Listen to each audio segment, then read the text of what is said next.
সারা ভারত গণতান্ত্রিক নারী সমিতি সর্বভারতীয় সম্মেলন আগামী জানুয়ারি মাসে অনুষ্ঠিত হবে।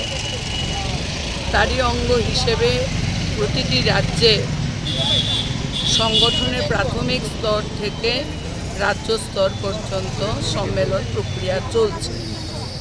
এই সম্মেলনকে সামনে রেখে আমরা মহিলারা প্রাথমিক সম্মেলন শেষ করেছি। রাজ্যে 1468টা প্রাথমিক কমিটির সম্মেলন প্রায় শেষের পথে, এবং এই প্রক্রিয়ার পরই আমরা অঞ্চল সম্মেলন করেছি। তো এই অঞ্চল সম্মেলন সারা রাজ্যে হচ্ছে।